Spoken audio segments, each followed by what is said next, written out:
गावाचा देव असून सुद्धा वर्षातून फक्त 2च दिवस या देवाचे दर्शन करता येते। नवी मुंबईमध्ये एक असा गाव आहे जो साक्षात बैरी देवाच्या छत्रछायेखाली नांदत आहे। आजची गोष्ट आहे नवी मुंबईच्या देवाले गावाची, तिथल्या बैरी देवाची। गावाचा देव असून सुद्धा वर्षातून फक्त 2 दिवसच या देवाचे दर्शन करता येते। पण असं का? तर यामागचे एक कारण आहे।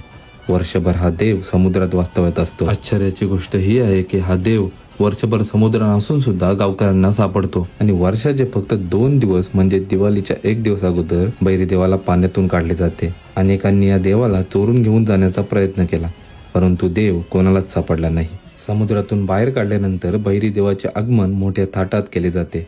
त्यानंतर देवाची मूर्ती स्थापित केली जाते, त्याला शेंदूर चढवला जातो आणि पूजा केली जाते। बरेच भाविक या दिवशी बैरी देवाच्या दर्शनाला येतात।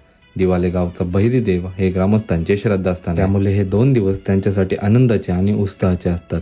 तुम्ही कधी या देवाचे दर्शन केले असेल तर नक्की सांगा, आणि नसेल केले तर यावर्षी नक्की करा।